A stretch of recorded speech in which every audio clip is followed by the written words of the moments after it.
Welcome back, YouTube, to another episode of My Speaking Podcast. I'm one half of the My Speaking Podcast. Dog Side of Dog Wing Darryl Saints in South Carolina Founders, on very county on. Back at it again. Go ahead and introduce yourself, my big brother, from another mother. Just Mike, like man. no other. Just Mike, aka Booby, man. What's going on? Man, what's going on with you, Booby, man? What's going on with you, man? Another day, another dollar, man. Hey, man, got to get it, man. Got to get it, man. So we back at it again. We're gonna talk about this Game 3 finals matchup between OKC and Indiana Pacers. Game 2, OKC came back and did what they were supposed to do, won their last game. So now it's going back to Indiana. We're going to see what Halliburton and the Pacers are going to do. How can they adjust? And with that being said, Mike, what you think? What you think going to happen in Game 3? A lot of adjustments, like anything else, you're going back to their home turf. So their crowd going to be amped up. So I really look at it as the game that Indiana going to win. That's just what I see. Because you're going home, you're hyped. But OKC has always, even in the playoffs, had that one bad game on the road. Yeah. In Minnesota, it was that game 3 when they went to Minnesota and they got blew out by 40. But they came back the next game and handled their business. So I feel like it's going to be like that. But OKC knows no matter what they do, they got to get one of these two to get home field, home court back. Because you got to get home court back. So I'm not saying it's necessarily a win for when OKC got to win tomorrow. Yeah. I feel like Indiana has to win. That's my opinion. I think Indiana has to win. Because if OKC wins it, and then Friday they might not see Indiana again the rest of the year. It might be over. But I think Indiana, my personal opinion, the way sports goes, the ebbs and flows, I think Indiana going to have the crowd behind them, the hype behind them. Halliburton probably going to have a phenomenal game because he's not on. Because people keep saying, I keep hearing everybody, why Halliburton is not playing up to the level. Like I try to tell people, OKC, this is what they do. They're the number one defense in the league. Yeah. He's not going to go up against the Clevelands, the Milwaukee's going to play on defense. He can get whatever he wants on them teams. New York tried to stop him, but they couldn't because they were tired. And you running 7 players, you can't keep up. Yeah. OKC gonna run a whole bunch of guys at you, and they making them get the ball up. And like I say, it's gonna be their secondary players like the Miles Turner, the Neesmith, Nembhard. I think there's one player that has to step up big time is Pascal Siakam. They got to step up. He can't have them games where like the first game he was hot. Second game but like I say, this is what I see, in my opinion, but it's gonna be. I think it's gonna be an Indiana wipeout. I really do. I think, man, like how you said, I was talking to Thomas today, man. He was asking about it. I said, man, the series really don't start the game 4. And the reason why I said now it could be either 2-2, or either it's gonna be 3-1. I said now either it could be 3-1 OKC, 3-1 Indiana, or it's gonna be OKC gonna take one in Indiana, it's gonna be 2-2. So that could be a level playing field. Now game 5, 6, and 7 is really that's when the season really. That's the way I see it. Yeah. That's what I see. Yeah. Coming out of when they get through playing Friday night, I feel like it'll be 2-2. And when they go back, it's gonna be the best out of 3. Yeah, exactly. But this is why I say OKC has to win because they have home court advantage. Yeah. If they win, if this 2-2 going back to OKC, they win. Indiana win game 6. The last game is at home against OKC. So this is what you play for to get the home court. So that's the biggest thing. They have to win one of these 2 games. Just like Indiana stole. Because my thing is, to be completely honest, if he didn't hit that shot, Albert hit that shot the first game, Indiana was in deep trouble going out 0-2. I don't care what I say. They're in deep trouble. But by him hitting that shot, I think it's going to... I can still see the series. I can see it going 7 games. I really can. Yeah, I still can see it going to 7 too, man. But with that being said, like how you said, Halliburton OKC do have a lot of players that they can throw at him. Stephen A. Smith said he saw him, Halliburton, when he was like walking back, and he said he looked like he was a little gimpy. Ankle, yeah. But and then everybody gonna be a little, especially these guys. They done been playing since training camp September. This is June. You're gonna have some. But my thing is, this is what the NBA has now that the players back in the day didn't have. They got people that gonna be there 24/7, getting his ankle right. He'll be fine. He'll be ready to go. The crowd gonna give him extra energy. It ain't gonna be no excuses. It ain't gonna be no problem. That's the thing about these 2 teams, which is kind of ironic. Nobody has really had any kind of injuries except the guy that Indiana was playing off the bench. He was deep off the bench. He turned his ankle real bad. But other than that, everybody on their team that played has been healthy. But I said the guy Wiggins the other day. I kept saying they need to play Isaiah Joe and Wiggins more. Wiggins was hitting jumpers. OKC has a long bench. Yeah. And Indiana has a long bench. It's just going to be now. I think if I had to give the edge to the coaching, I had to get to Carlisle. Carlisle don't want a championship. Yeah. So that's why I say he got to make some adjustments, which I know he will. You going home, you will. But OKC coach is a young, relatively young coach. So, but you feel good if you Indiana because you got Carlisle and you still 1-1 going home. So you still feel pretty good. So yeah, it's so, man. Like I said, it's so razor thin between these two teams, man. Either one can win. Like I said, you want to get the coach in there, the Indianapolis, but then like I said, they both got great benches. OKC plays phenomenal defense. Indiana play some good defense too. But man, it's all about the others. SGA going to get his. Okay, is everybody else on the team? You said it right. Chet Holmgren going to show it because he played phenomenal game too. But what Chet Holmgren going to get? What Caruso you going to get? Yeah, what going to get? Yeah. What's the big man in the middle for them? Hartenstein. What Hartenstein going to do? So he got to, and Jalen Williams, he has to get somebody to help him because SGA going to get his. Yeah. He going to get his. If he's going to get 30, he's going to get his 30. You got to make sure the rest of them in Indiana going to probably say, okay, look, we at the point now. We can give him his. We got to stop everybody else. Exactly. We can't let the rest of them get off. So OKC to me look like and I'm not comparing them, I'm saying, but they look like a younger Chicago Bulls where Mike was going to get his. If Scotty didn't get his, Scotty would be the Jalen Williams over there. If he don't get off, then you in trouble because, you got to figure out. So, like I say, it's going to be, going to be a good. But like I say, I'm happy that these two teams are meeting up because if it was, I'm going to just say this. If it was New York playing OKC would win that easily. Yeah, easy. And if it was Minnesota playing Indiana, I think Indiana win that. That's my opinion. Yeah. But I think the two best teams that are identical, the best two teams made it out of this postseason were the two best teams, and they are almost identical how they play. Almost identical. So with that being said, I've been hearing the rumblings around, about my man from New York, Tom Thibodeau. Towns, not playing in the defense, you know what I'm saying? They were even saying Jalen Brunson wasn't really playing too much defense, you know what I'm saying? So they're looking at trying to get the Greek Freak and get rid of Towns. That's what's a little rumor mill out there. What you think about that? You think that'll work out there? Greek Freak going to New York? Yeah, no, because you're gonna gain a lot of defense. But I think subsequently, Towns can score from outside and in. He can score. Unorthodox how he play, but he can score. Yeah. Greek, you can back off him. He can hit some nights he's not gonna hit. His main game is get down the lane and make it layup. But then you also got to feel like you get rid of Towns, you got to either give up Jake Hart, you got to give up somebody else. So they're not going to do a 1-for-1. I can't see that. I cannot see Milwaukee giving up Giannis for Towns head up. I can't see that. What you think? What draft pick that New York got this year? See, we got to, as the draft get closer, and matter of fact, the draft is only 3 weeks away. Yeah. So as it get closer, we'll be figuring out who got where. But I've been hearing Houston, San Antonio, New York, like you said, and Minnesota. Those are the 4 teams I'm hearing that's vying for Giannis' service. But, I just feel like as the draft get closer, teams will start diving in to see. Because I just can't see New York getting that close. That's that team. I can't see it. Build chemistry. When Giannis comes, you still got to build more chemistry. And you play with Towns for 2 years now. You just gotta, to me, I think if I'm New York, you gotta find a solidified backup point guard. Mm-hmm. You gotta find you some bench players, and you gotta find a coach that's gonna not maximize but minimize some of the minutes from 38, 39 to 9. You can't. I don't care.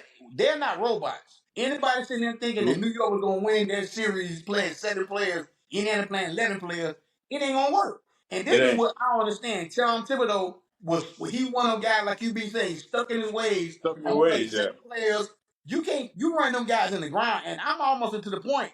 They might have started being some resentment over there, like, bro, we tired. You got listen. You just like how you be saying sometimes, boss, you ain't gonna kill me out here running. I know I'm making the money, but you killing me. I know because I got flat feet. I can only imagine how if I'm running up down the court 39, 40 minutes, my whole neck, they gonna be sitting in the sauna trying to get my feet right. Cause I'm like, you tired. I mean, as you keep doing that, and you got them 11 players in Indiana hitting you, bumping you and stuff. New York ain't had nothing left in their tank. Yeah, they ain't had no quarter horse. They had quarter horses, man. Like I say, it ain't a sprint, it's a marathon. And it's just that Pacers had more horses in the race than New York. Yeah. But with that being said, man, we're gonna let's flip it to something else, man. We don't talk about the final. Let's flip it to you got the OTAs coming now. You know what I'm saying? You got football, getting into what they're getting into, man. You hearing these reports about Shador. You hearing now? I heard something today about the Jackson Dart. They said they said he looking real bad out there over there with Dayball over there. with the Giants. Yeah. See, this is why teams should get fired. The general manager and head coach should get fired. You took this boy off of hype, and I mean that's it, hype. I mean he had a good college career, but compared to Shador, and that's his bad karma. But the thing about Shador, and I'm thinking about this is like. In Cleveland, do Cleveland got a good offensive line? Is he gonna have the same thing that he had in Colorado? Because the reason I say that is if his line is just as bad as Colorado's, I don't want to see him out there because they're gonna make him look a la Bryce Young. Gonna make you look bad. It's gonna make you look real bad. Because look what Bryce Young did the first year. Bryce Young can hike the ball, and he hiked the ball, and he laying down 2 seconds later. His offensive line was bad, but what the Panthers credit, what did they do? They built that line. Say, guess what? We're gonna make sure our little quarterback stand up. Now you see last year, you seen glimpses of it toward the special match. He stand up, he can kick. Bryce Young is still that guy. But Shador, I don't want to see Shador go to Cleveland and they throw him in the fire and his line is terrible. First thing they're gonna say, well, we told that's why he got drafted. So no, you gotta understand, NFL is about you gotta go to the right system in the right place at the right time.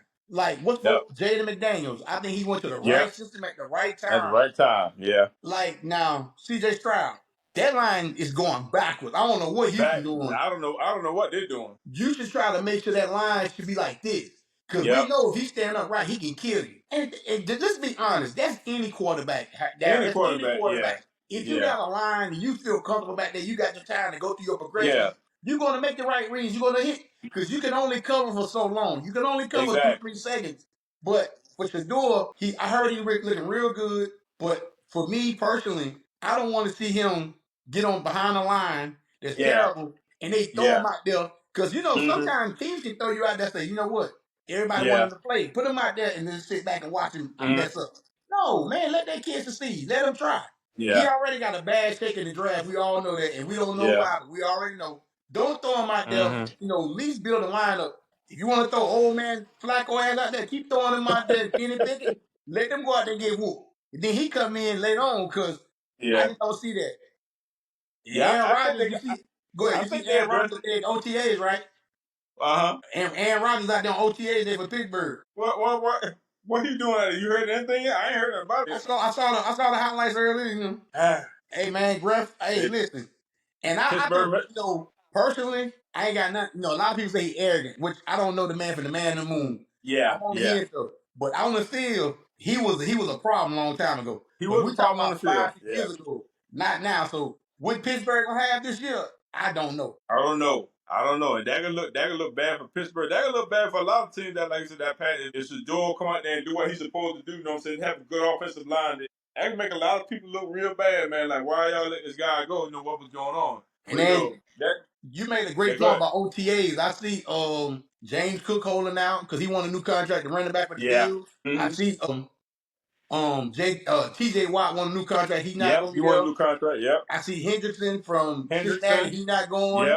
Who else? There's another one. McLaurin. McLaurin won't show up. He won't show up. So you got people that's trying to get new contracts before they get on the field. Yeah, Hendrickson should definitely get one for the Bengals like that. I don't know what the Bengals thinking about. This guy is a beast, man. They might not have no more money, Darryl. They might not have the money. They didn't give it to all the wide receivers. Hey, well, at the end of the day, but this is something we talking about a broad today because this is the thing I want to ask you. Did you happen to see the press conference when Coco Gauff beat the girl the other day in the French Open? Yeah. What you think about the response the young lady gave after Coco had beat her for the finals? A sore loser response. That's all that is.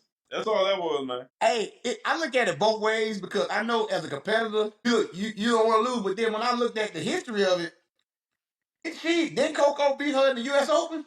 Yeah. And then she beat her in the French Open?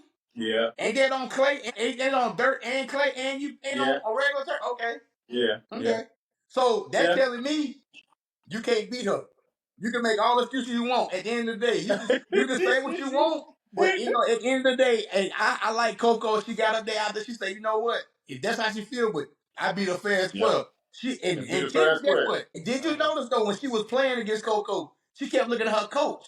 What you yelling for Yeah. the coach? The coach can't help you out there Hey, playing. coach, hey, yeah, play the man person in front So of you. guess Yeah. what? That means that's like a boxing match. You get in that ring, you get your Yeah. ass whooped. You can. What happened? The girl won the first set, and Coco won the rest of them to win the tournament. Yep. So shout out to Coco Girl for winning two. Now she's down two. Yeah. She won the U.S. Open and And the French. French Open. Now she got to win Wimbledon. Yeah. And what's the other one in go? And Australian Open. Australia. Okay, yeah, Australian Open Yeah, and, yeah, Wimbledon. She got to win those two. yeah. So Yep, she yep. have all four.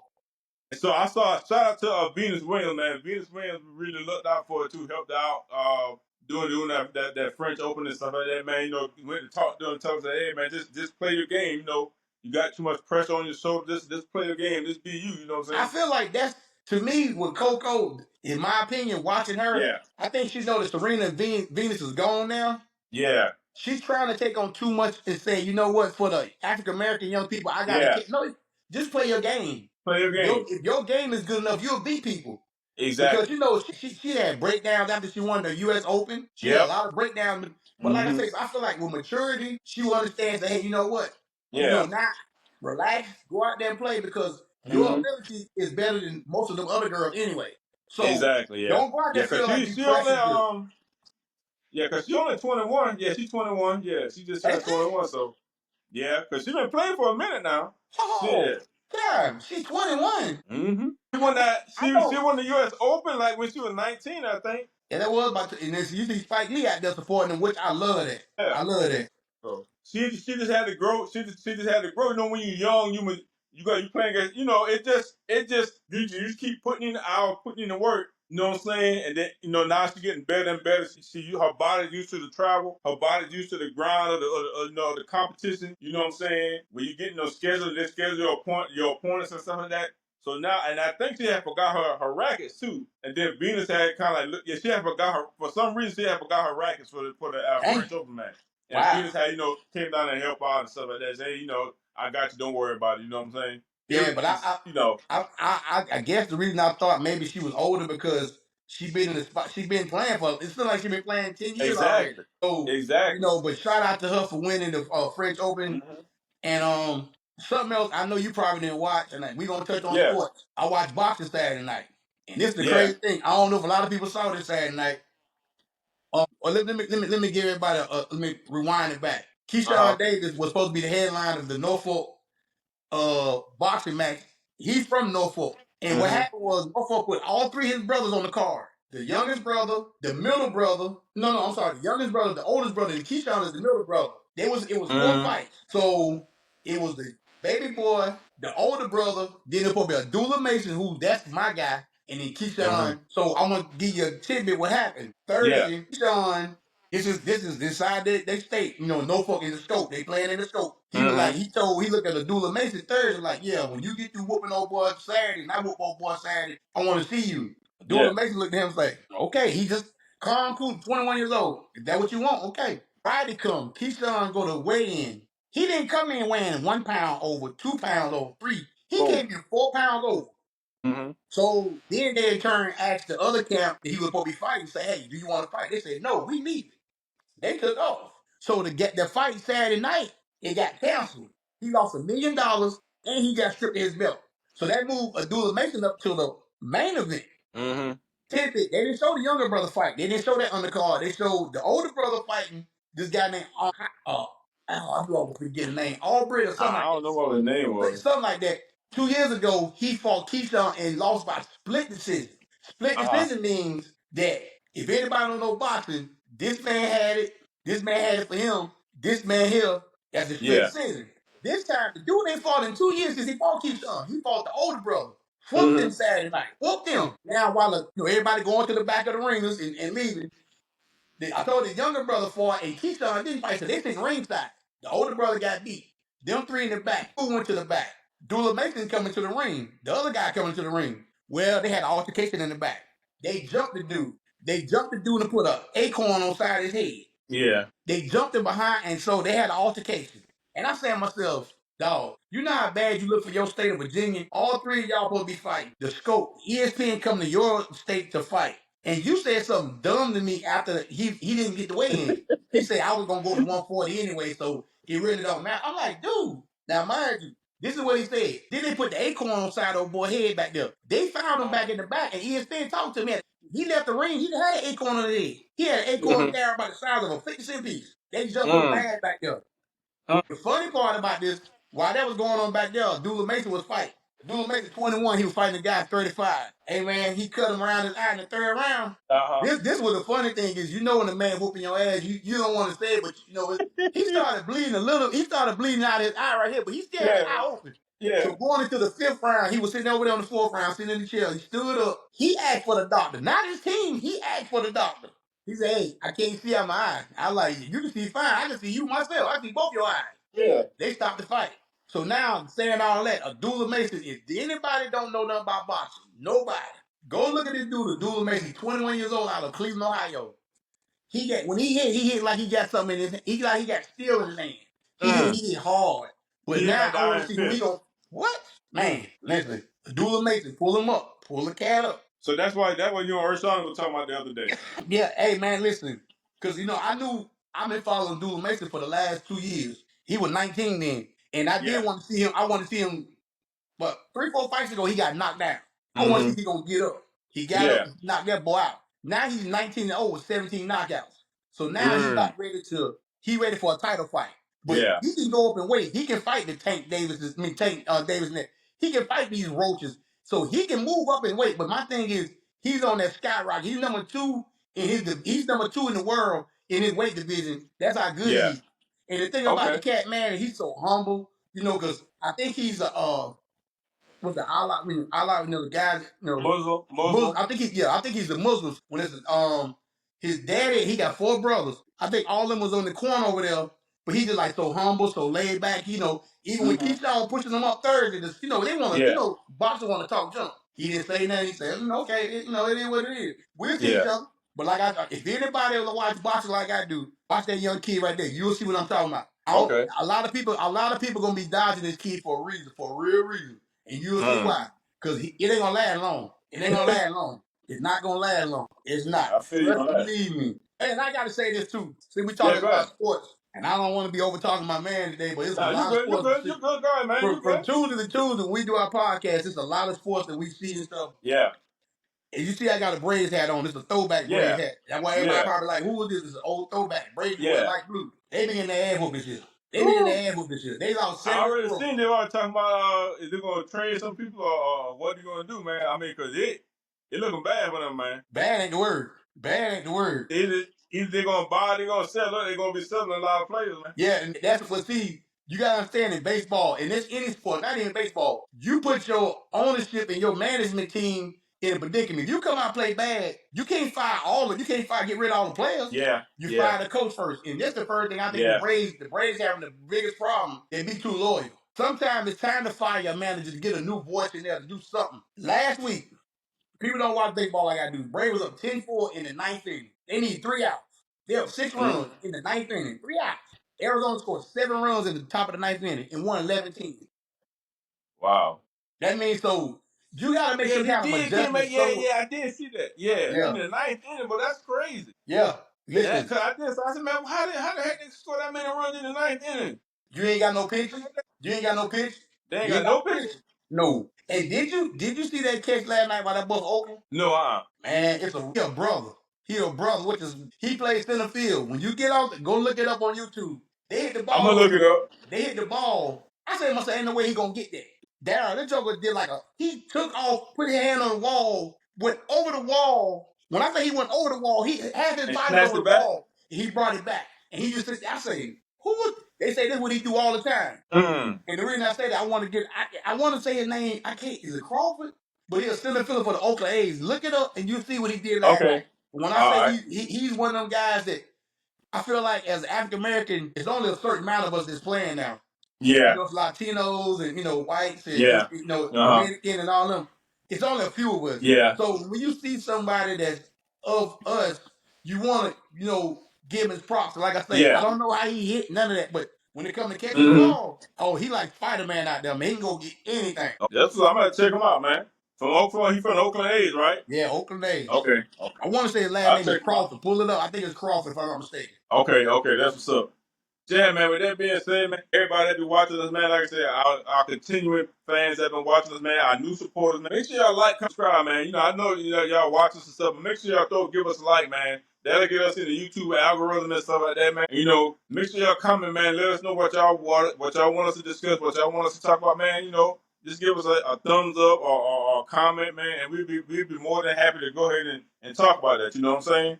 And I want to say, before we end, I want to say shout out, man. Hoping Deion Sanders is okay. He left the facility. He's been home for the last couple of days. He's been sick or ill. They're not disclosing what's wrong with him. But I seen on ESPN, it was breaking news. They were saying that, he's at home. So Shador said something about it at the Cleveland camp.